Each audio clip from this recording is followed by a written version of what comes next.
చింతలో తరిమేశాడు, కట్టుకున్నాడు వదిలేశాడు. పచ్చుమని 10 ఏళ్ళు రా పవన్ తమ్ముడు ఒప్పుకుంటే సీఎం చేస్తారా? వచ్చే పవన్ తమ్ముడు నువ్వు వచ్చే. ఏకే పాల్ గారేంటో మస్తు హుషారుగున్నారు ఇవాళ. అయినా ఈ పాటకు పవన్ కేంది సంబంధం అబ్బా? తమ్ముడు ఈ తిక్కమక్క దిగులే పాలిటిక్స్ అంటే, నీ తెలియని దిగులే పాలిటిక్స్ అంటే. నన్ను అడగరే చెబుతా అవుతుంటే, నేను సీఎం చేస్తాను ఓకే అంటే. పవన్ తమ్ముడు ఏంటి పాల్ గారు, మీరు పవన్ ను సీఎం చేస్తారా? ప్రపంచ దేశాలకే ప్రెసిడెంట్లని ఎన్నిక చేస్తామని. ఆఫ్టర్ ఆల్ పవన్ ని సీఎం చేయడం నాకు లెక్క చెప్పు. అయినా ఏంటి పాల్జీ, సడన్ గా మీ చూపు పవన్ మీద పడింది? అంటే రాజకీయ ఆటలో పవన్ అరచిపండు కావద్దనేదే నా ఉద్దేశం, అంతే. అంటే అదేంటో మా గురువు గారు చెప్తారు, వినండి. కట్టుకున్నాడు వదిలేశాడు, ఉంచుకున్నాడు తగిలేశాడని మీరు వాడిన పాటే మీ గురువు గారు పాడుతున్నారు కదా. అంటే మా గురువు గారు పాట పాడారు కాబట్టి నేను పాట పాడాను. కాకపోతే ఇక్కడ ఒక విషయం గమనించావా, అది పాట కాదు, ప్రస్తుత పవన్ కళ్యాణ్ పరిస్థితి.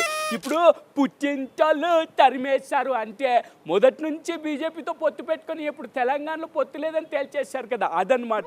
కట్టుకున్నాడు వదిలేశాడు. ఇదేమో బాబు గారిని సీఎం చేస్తానని పవన్ పక్కన పెట్టేశారు. పోనీ చిన్న సీఎం చేస్తారంటే దాని గురించి ఇప్పుడే తేల్చలేమని చెప్పేసి చెప్తున్నారు కదా. అలా కట్టుకుని కూడా వదిలేశారని చెప్పేసి అన్నారనమాట. అది పవన్ పరిస్థితి. అక్కడేమో బీజేపీ మాకు వద్దు అని, అరే నువ్వెందుకు తెలుగుదేశం వద్దు అంటున్నారు? అవునా?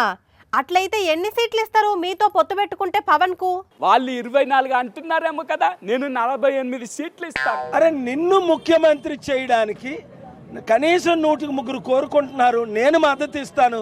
ప్రజాశాంతి పార్టీలోకి వస్తే 24 సీట్లు ఏం కర్మ, నీకు 48 సీట్లు ఇస్తావు. మరి పవన్ మీతోటి పొత్తుకు ఒప్పుకోకపోతే? తలుపు కొట్టి అదృష్టం వరిస్తానంటే, నేను తీయను అంటే ఎవడు ఏం చేస్తాడు, కర్మ కాకపోతే. అయినా నేను కాకుండా ఇంకెవరైనా పవన్ ని సీఎం చేస్తానని అంటున్నారా?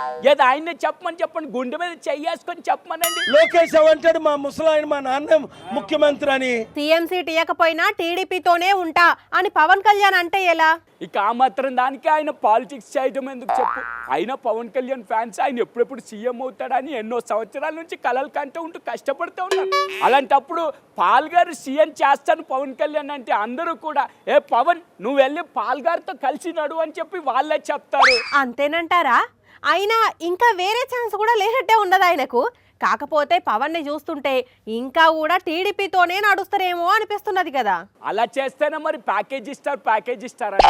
ఇప్పుడు పోటీ చేసేది ఉంటే 175 సీట్లలో 175 సీట్లకి పోటీ చేయాలి. లేదు ఎవరితోనే పొత్తుకెళ్తే సగం సీట్లు నాకే కావాలని అడగాలి. ఎవరు సీఎం అనేది ముందుగానే తేల్చుకోవాలి. అలా కాకుండా లోకేష్ ఏమో మన ఆయన సీఎం అవుతాడని చెప్తాడు, అలాగే పవన్కి ఇప్పట్లో డిప్యూటీ ఇస్తామా లేదా అనేది చెప్పలేము అంటాడు. అలాంటప్పుడు వాళ్ళతో ఎలా కలిసి వెళ్తాడు? అదే కదా జరిగేది. మరి అందుకే కదా మేము పవన్ ని సీఎం చేస్తాం రమ్మని పిలిచేది. ఒకవేళ ఆయన వస్తే పులికి తలలా ఉంటాడు, లేదనుకో పులికి తోకలా కాదు పిల్లికి తలలా కూడా కనీసం ఉండలేడు. ఇక ఏంటి అనేది పవనే చూసుకోవాలి, ఆయన ఆలోచించుకోవాలి, అంతే. మీ ఆఫర్ అయితే బాగుంది పాల్ గారు, ఇక ఆలోచించుకోవాల్సింది పవనే కాబట్టి మరి మీ ఆఫర్ను అందిపుచ్చుకుంటాడా లేదంటే టీడీపీతో పోటీపడి సీఎం అభ్యర్థిగా తనను ప్రకటించమని అడుగుతాడో చూద్దాం.